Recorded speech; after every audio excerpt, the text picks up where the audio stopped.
এসআইআরটা নাগরিকত্ব দেওয়ার জন্যে না, নাগরিকত্ব কেড়ে নেওয়ার জন্যে। বিহারে যে 65 লক্ষ মানুষ বাদ গেছে, সেখানে কোনো রোহিঙ্গা, কোনো বাংলাদেশি খুঁজে পাওয়া যায়নি, বিহারের ভূমিপুত্রটাই বাদ গেছে। ফলে এই প্রকল্পটাই আসলে নাগরিকত্ব দেওয়ার জন্যে না, নাগরিকত্ব।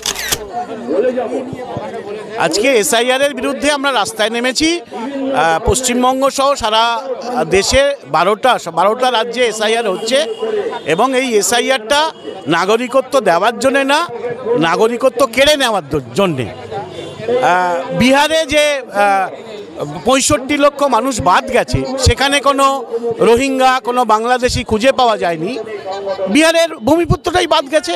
ফলে এই প্রকল্পটাই আসলে নাগরিকত্ব দেওয়ার জন্যে না, নাগরিকত্ব কেড়ে নেওয়ার জন্যে। আমরা তাই এর বিরুদ্ধে রাস্তায় নেমেছি।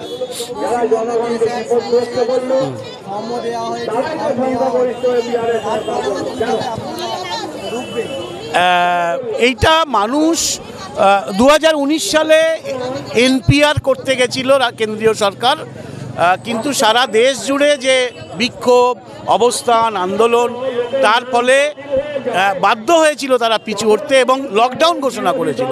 এই আন্দোলনের জন্যেই তারা লকডাউন ঘোষণা করেছিল। ফলে কখন কবির সুমনের কথার রেস ধরে বলি, কখন কি ঘটে যায় কিচ্ছু বলা যায় না। ফলে আমরা আশাবাদী মানুষ এই মানবতা বিরোধী এই এসআইআর বিরুদ্ধে রাস্তায় নামবে এবং এটা বন্ধ হবে।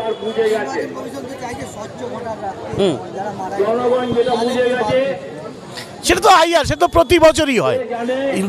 প্রতি নির্বাচনের আগে আইআর হয়, রিভিশন হয়, কে মারা গেছে, নতুন ভোটার কে যুক্ত হয়েছে, তার জন্য স্পেশাল রিভিশন তো হয় না। স্পেশাল রিভিশনের কোনো নেই, সংবিধানে এর কোনো উল্লেখই নেই। এসআইআরের কোনো উল্লেখই নেই। ফলে এইটা আসলে 2019-এ এনপিআর করতে পারেনি, এনআরসি প্রকল্প সফল হয়নি, তাই এই প্রক্রিয়াটাকে ভোটের প্রক্রিয়ার সঙ্গে যুক্ত করে দিয়ে এনআরসি চালু করার চেষ্টা করছে। তাই আজকে আমরা এর বিরুদ্ধে রাস্তায় নেমেছি।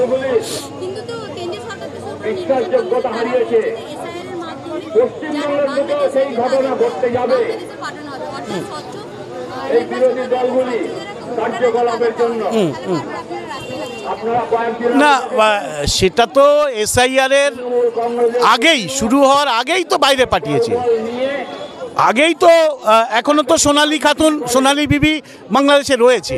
ফলে এটা তো অন্য প্রক্রিয়া এবং এই অমানবিক প্রক্রিয়ার একটা আইনীকরণ করতে চাইছে এসআইআর।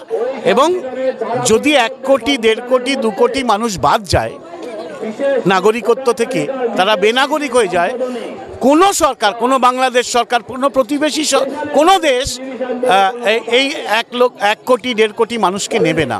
আসলে বেনাগরিক করে, দেশহীন করে, ক্ষমতা কেড়ে নিয়ে এদেরকে দাস শ্রমিকে পরিণত করতে চাইছে। এইটা হলো, এবং এটা কর্পোরেটদের স্বার্থে, এটা সাধারণ মানুষের স্বার্থে নয়, কোনো স্বচ্ছ ভোটের স্বার্থে নয়। এই তো বিহারে ভোট হলো যা পরিসংখ্যান, তাতে অঙ্কটা আমরা ভুলে গেছি। যা পরিসংখ্যান দিচ্ছে, যা পরিসংখ্যান এসছে, তাতে আমরা অঙ্ক ভুলে গেছি কিভাবে কি হলো। 101টা ভোটে এতে কেন্দ্রে করে জিতে লড়ে সে 99টা ভোটে জয়লাভ করেছে। এটা সম্ভব? এটা আসলে এক ধরনের কি বলবো, রাষ্ট্রীয় সন্ত্রাসের একটা ফর্ম।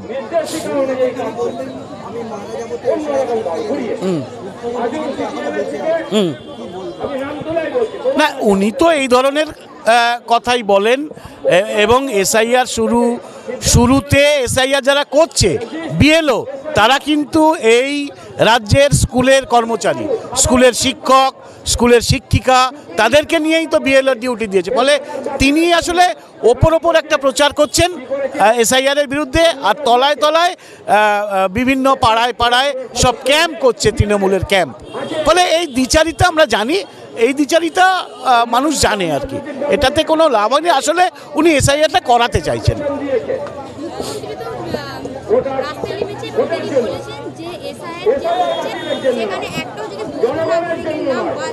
তিনি দিল্লি পর্যন্ত যাবে? মানে এই কথার তো কোনো মানে হয় না। একটা পরীক্ষা দেওয়ার পর পরীক্ষার খাতা দেখে অন্য জায়গায়, কাউন্সিল তারা খাতা দেখে, তারপরে আমরা সেই ছাত্রকে নিয়ে কি করব? ফেল করা ছাত্রকে নিয়ে কোনো শিক্ষক কোনো দায় নিতে পারে? এটা এই ধরনের ঘটনা, এবং এটা মানে কোনো গুরুত্ব নেই, কথার কোনো গুরুত্ব নেই। এই যে দেখে নেব, রক্তগঙ্গা বইয়ে দেব, 1 কোটি মানুষকে নিয়ে দিল্লি ঘেরাও করো, এই কথার মানে নেই। আসলে মানুষকে বোকা বানানো, এইসব বলে মানুষকে বোকা বানানো আর SIR করিয়ে নেওয়া, এটাই হলো তার লক্ষ্য।